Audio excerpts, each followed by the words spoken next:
Hi hello guys, this is எடிட்டோ daily vlog உங்களை அன்புடன் வரவேற்கிறது.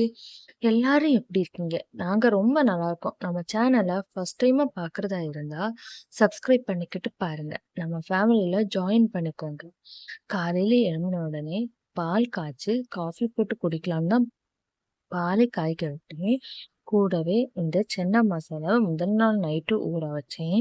இன்னைக்கு சண்டே அது மட்டும் புட்டும் கடலைக்கறியும் வைக்கலாம்னு சொல்லி தான் இதுவே நான் ரெடி பண்ணேன். ஒரு பக்கம் கடலைக்கறி ரெடி ஆகுது.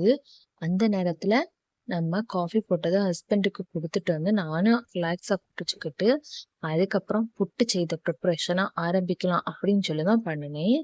இந்த காஃபிய நம்ம போட்டுட்டு அடுத்து ஒரு 2 வாட்டி நல்லா ஆற்றி எடுத்து குடிச்சா சூப்பரா இருக்கும். யாராச்சும் இப்படி ட்ரை பண்ணியிருந்தீங்கன்னா ஒரு ஹாய் சொல்லிட்டு போங்க. இப்ப காஃபி ரெடி ஆச்சு. எனக்கு புட்டுக்கு மாவு விரவும்னு சொல்லி தான் புட்டுக்கு மாவு எடுத்தேன். இந்த புட்டுக்கு மாவு வரும்போது கொஞ்சம் கேர்ஃபுல்லா தான் விரவணும். ஏன்னா புட்டுக்கு அதிகமா தண்ணி விடக்கூடாது, ரொம்ப லோவாட்ட தண்ணி விடக்கூடாது. ரொம்ப லோவாட்ட தண்ணி விட்டனா புட்டு ரொம்ப ட்ரை ஆகும். ரொம்ப அதிகமா விட்டோம்னா ரொம்ப குழஞ்சிடும். இதுக்கு மீடியம் சைஸுக்கு தான் புட்டுக்கு நம்ம மாவு பிசையணும். அது மட்டும் இல்லாம நம்ம புட்டு பிசையும் போது கொஞ்சம் தேங்காய் வெல்லத்துல நீங்க புட்டு பிசைஞ்சு பாருங்களேன், டேஸ்ட் வேற லெவல்ல இருக்கும்.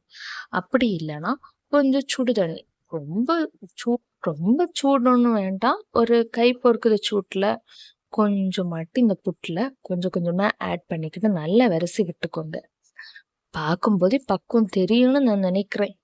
கொஞ்சமாட்டு விரசும் போது அந்த புட்டுக்கு எந்த அளவு தண்ணி தேவைன்னு நமக்கு பார்த்து எடுக்க முடியும். புட்டு விரசும் போது இந்த மாதிரி ஒரு கரண்டி எடுத்து யூஸ் பண்ணுங்க. அப்பதான் புட்டுக்கு பக்குவமே நமக்கு கரெக்டா வரும். புட்டுக்கான ரெசிபி நம்ம டிட்டோ ஸ்பைசி சேனல்ல அப்லோட் பண்ணிட்டு செக் பண்ணி பாருங்க. இப்ப மாவு நல்ல உதிரியாட்டு வந்தாச்சு. அது எந்த அளவு உதிரின்னு நான் உங்களுக்கு காணிக்கிறேன். இந்த பக்குவம் தான் கரெக்டான பக்குவம். இந்த பக்குவத்துலதான் நம்ம மாவை பிசைஞ்சிட்டு நம்ம புட்டு செய்யும் போது ரொம்ப சாஃப்டா வரும். அது ஈவினிங் வரை அதே சாஃப்ட்னஸ் அப்படியே இருக்கும்.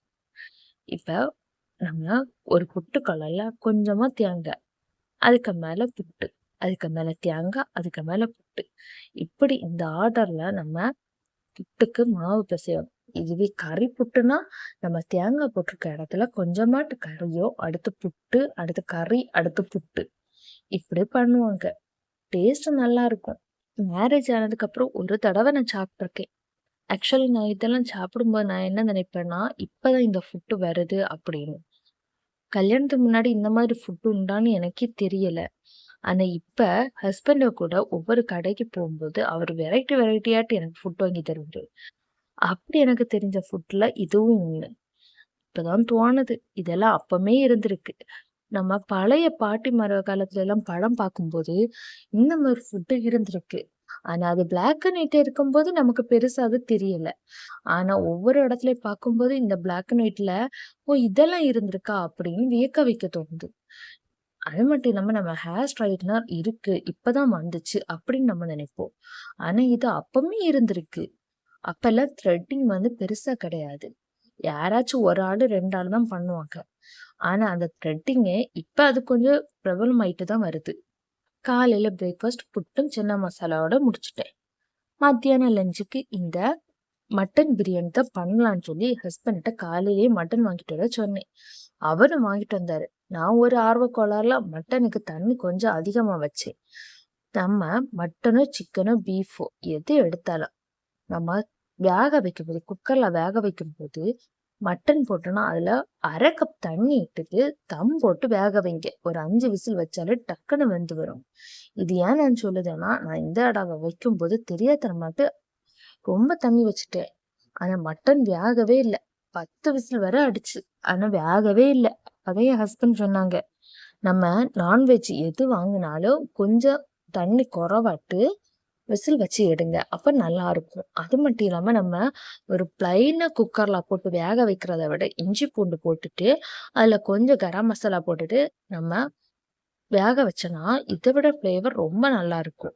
ட்ரை பண்ணி பாருங்க, உங்களுக்கு கண்டிப்பா பிடிக்கும். இது மட்டன் பிரியாணி. இதுல நான் பாஸ்மதி ரைஸ்க்கு பதிலாட்டு ஜீரக சம்பா ரைஸ் தான் போட்டிருக்கேன். ரைஸ் நல்லாவே வந்துச்சு. குழையல கரெக்டான பக்கத்துக்கு தான் வந்துச்சு. ஆனா மட்டன் கொஞ்சம் சொதப்பிச்சு. தண்ணி கொஞ்சம் கம்மியா வச்சுட்டு விசில் வச்சு எடுத்துருந்துருக்கலாம்னு அடுத்துதான் தோணுச்சு. எதனாலனா, நம்ம ஆடெல்லாம் வாங்கும்போது ஃப்ரெஷ்ஷாட்டு தான் சொல்லுவாங்க. ஃப்ரெஷ்ஷா இப்பவே கட் பண்ணும் அப்படின்னு. ஆனா, நம்ம வேக வச்ச பிறகு தான் தெரியும் அது கெளாட்டு ஆடுன்னு. இன்னைக்கு அப்படிதான் நாங்க மாட்டுனோம். எப்பயாச்சும் ஒருக்காவது இதே மாதிரி நடக்கும். எப்பவும் நான் சொல்ல மாட்டேன். அதனாலயே நான் ஹஸ்பண்டோட சொன்னேன். "பாக்கோக்கு கொஞ்சம் வயசான ஆட தான் வெட்டி கொண்டு வந்திருக்கேன் போல இருக்கு" அப்படின்னு சொன்னேன். அதுக்கு அவரு சொன்னாரு, "இல்ல ஃப்ரெஷ் ஆடு" அப்படின்னு சொன்னாரு. "இளம் ஆடு" அப்படின்னு. ஒரு 10 விசில் வச்சதுக்கு அப்புறம் தான் தெரியும். சாப்பிட்டு பார்த்து ஓகேன்னு தான் பட் சமைச்சு முடிச்சதுக்கு அப்புறம் சர்வ் பண்ணும்போது தான் தெரியுது. ஆடு வந்து கொஞ்சம் கெளாடு ஆடு. அது நம்ம கொஞ்சம் கூடயும் விசில் வச்சு எடுத்துருக்கணும். அப்பதான் கரெக்டா இருக்கும். அப்படின்னு பட்டுச்சு. இனி சமைச்சு அப்படியே சாப்பிட வேண்டியதா. வேற வழி இல்ல. மத்தியானம் லஞ்ச் முடிஞ்சதுக்கு அப்புறம் நைட்டு டின்னருக்கு அந்த மட்டன் பிரியாணி வச்சுட்டு சமாளிச்சுட்டேன். ஆனா நம்ம சிக்கன், மட்டன் எது பண்ணாலும் இந்த கிச்சன் காரிடார் கொஞ்சம் மெஸ்ஸியா தான் இருக்கும். ஆயில் மக்காட்டு இருக்கும். எடுத்தா அந்த இடத்துல கலைஞ்சிட்டே இருக்கும். ஒரு நிமிஷம் இந்த வீடியோவை பாருங்க. இப்ப ரீசெண்டா வாங்கின இந்த மிளகா டப்பா நல்லா இருக்கா? இந்த இடத்துக்கு சூட்டபிளா இருக்கான்னு பார்த்து ஒரு கமெண்ட் பண்ணிட்டு போங்க. எனக்கு இது பெர்ஃபெக்ட்டா படுது. உங்களுக்கு எப்படி படுதுன்னு ஒருக்கே சொல்லிட்டு போங்க. அப்பதான் எனக்கு ஒரு சாட்டிஸ்ஃபையாவே இருக்கும்.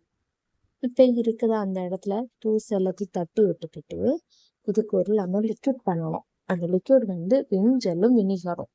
இது வந்து ஈஸியாட்டு எண்ணெய் பிசுக்கு எல்லாமே ரிமூவ் பண்ணிடும். நமக்கு வேலையும் மிச்சம்தான். எவ்வளோ நாளான கரை ஆனாலும் இதை ஜஸ்ட் ஊற வச்சுட்டு ஒரு 10 நிமிஷம் நம்ம அப்படியே விட்டாலே போதும். இது ஈஸியா ரிமூவ் ஆயிடும்.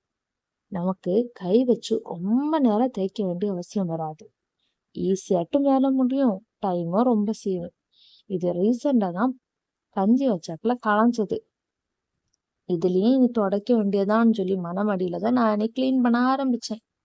எப்பவுமே நம்ம கிளீன் பண்ணும்போது கொஞ்சம் ஹாப்பியா கிளீன் பண்ணணும் அப்படின்னு சொல்லிதான் நானும் நினைப்பேன். ஆனா எனக்கு இந்த கிச்சனை பார்த்த பிறகு ஐயையோ எப்படா இதெல்லாம் கிளீன் பண்ணி முடிப்பேன் அப்படின்னு தான் இருந்துச்சு. சரி இப்படி இருந்தாலும் நம்ம தான் பண்ணி ஆகணும். இதுக்குன்னு ஒரு ரோபோன்னா வரவா செய்யும் அப்படின்னு சொல்லிட்டு தான் நான் செய்யவே ஆரம்பிச்சேன். இதுல வந்து கொஞ்சம் மட்டும் இதை ஸ்ப்ரே பண்ண மாதிரி ஜஸ்ட் தட்டி விட்டாலே போதும். அந்த தண்ணி அங்க இருக்குது எல்லா இடத்துல உள்ள ஆயில் மக்க அப்படியே ரிமூவ் பண்ணிடும். ஒரு தடவை நீங்களும் ட்ரை பண்ணி பாருங்க. கண்டிப்பா இந்த இது உங்களுக்கு பிடிக்கும். ஒரு 5 நிமிஷத்தை வேலைங்க. பைசா செலவு பெருசா செலவு வேண்டிய அவசியமும் வராது. நம்ம வீட்டுல எல்லார வீட்லயும் இந்த விம் ஜெல் இருக்கும். எந்த லிக்விட் ஆனாலும் ஓகே தான். நார்மலாட்டு வினிகரும் இருக்கும். இந்த 2 பொருளை வச்சு ஈஸியா நம்ம வேலையை முடிச்சிடலாம். இப்ப பாருங்க என் கேஸ் ஸ்டவ் நிறைய பேர் கேட்டீங்க இது எத்தனை வருஷம் ஆன கேஸ் ஸ்டவ்னு. ஆக்சுவலி இது வந்து ஒரு 4 வருஷம் ஆக போகுது. இப்ப வர அது புதுசா இருக்க காரணமே நான் இந்த ஒரே ஒரு லிக்விட் மட்டும்தான் எடுத்து பத்திரமா வச்சிருப்பேன். எனக்கு எப்பெல்லாம் கிச்சன் மெஸ்ஸி ஆகி எண்ணெய் மக்கு ஒரு மாதிரி இருக்கோ அந்த டைம்ல இத வந்து யூஸ் பண்ண ஆரம்பிப்பேன். இதுக்குன்னு பெருசா ஒண்ணும் செய்யல. விம் ஜெல் தனியா டப்பாயில இருக்கு. வினிகரும் தனியா டப்பாயில இருக்கு. இத ஊத்தி வச்சுட்டு நமக்கு எப்பெல்லாம் தேவைப்படுதோ அப்ப எடுத்து யூஸ் பண்ணாலே போதும். கரெக்டா இருக்கும். இதுக்கு நம்ம தேவைக்கு பயன்படுத்தினாலே போதும். நான் கரெக்டா சொல்ல போனா ஒரு நாளைக்கு ஒருக்க யூஸ் பண்ற மாதிரி தான் எடுப்பேன். அதுல மிச்சம் இல்லைன்னா அதையே வச்சு ஓட்டுவேன். மறுநாள் ஃப்ரெஷ்ஷா எடுப்பேன். இப்படிதான் நடக்கும். ஏன்னா நம்மளே கொஞ்சம் நீட்னஸ் பார்ப்போம். அப்ப இந்த விஷயத்துல நம்ம நீட் பார்க்காம இருப்போமா எப்படி? அதனாலதான். ஆனா உண்மையை சொல்ல போனா இந்த வைப்பர் செம ஹெல்ப்ஃபுல்லுங்க. இருக்கிற தண்ணி எல்லாம் ஈஸியா ரிமூவ் பண்ணிடும். அந்த வைப்பரும் பிளஸ் குப்பை வாரியலும் சேர்த்துதான் நான் சொல்லுதேன். சில நேரம் பிள்ளை வந்து தண்ணியை கீழே களைவான். அப்ப துணி தேன்னா துணி கிடைக்காது. அதுக்கு பதிலாட்டு இதை எடுத்து ஜஸ்ட் தொடச்சாலே போதும். ஈஸியா வந்துடும். அப்படிதான் நான் டெய்லியும் பண்றது. என்ன மாதிரிதான் நீங்களும் பண்ணுவீங்கன்னா ஒரு ஹாய் சொல்லுங்க. இன்னைக்கு கேஸ்ல இருக்க எல்லா அழுக்கையும் நம்ம ரிமூவ் பண்ணிட்டு நமக்கு எல்லாமே இனி லைட்டா தொடச்சாலே போதும். அந்த இடம் அப்படி நீட்டா இருக்கும். ஒரு ஸ்மெல் கூட இருக்காது. முடிஞ்சா இதே மாதிரி நீங்களும் ட்ரை பண்ணி பாருங்க. உங்களுக்கும் விருப்பப்படும். எனக்கு இந்த மாதிரி வேலை செய்யும்போது யாராவது கிட்ட இருந்து பேசுறதான் எனக்கு ரொம்ப பிடிக்கும். இன்னைக்கு நான் என் ஸ்டோரியே நானே கேட்க வேண்டிய நிலைமை. அப்படியே கேட்டுட்டு தான் என் வேலையும் பார்த்தேன். இந்த மாதிரி கேட்கும்போது மனசு கொஞ்சம் ரிலாக்ஸா இருக்கு. மைண்டு கொஞ்சம் ஃப்ரீயா இருந்து நம்ம வேலை செய்ய ஆரம்பிப்போம். இருக்கிற வேலையெல்லாம் நீட்டா முடிச்சாச்சு. இனி நைட்டு போய் தூங்க வேண்டியதான். இன்னைக்கு டீடாக்ஸ் வாட்டர் எதுவுமே போடல. என்னன்னே தெரியல. 2 நாள் குடிச்சதுக்கு அப்புறம் 3வது நாள் மடி குடுக்க ஆரம்பிக்குது. நான் இப்படியே விட மாட்டேன். கண்டிப்பா இடையும் முறை மாதிரி இந்த டீடாக்ஸ் வாட்டர் கண்டிப்பா நான் போஸ்ட் பண்ணுவேன். அதுக்குன்னு ஒரு vlog-ஏ எடுக்கலான்னு இருக்கேன். நீங்க என்ன நினைக்கிறீங்கன்னு கமெண்ட் பாக்ஸ்ல கமெண்ட் பண்ணுங்க. ஓகே ஃப்ரெண்ட்ஸ், நம்ம இந்த வீடியோக்கு எண்டுக்கு வந்துட்டோம். என் vlog-அ பார்த்து நீங்க நல்லா என்ஜாய் பண்ணியிருப்பீங்கன்னு நம்புறேன். இதே சாட்டிஸ்ஃபையோட நாளைக்கு சந்திக்கலாம். டாடா பை பை.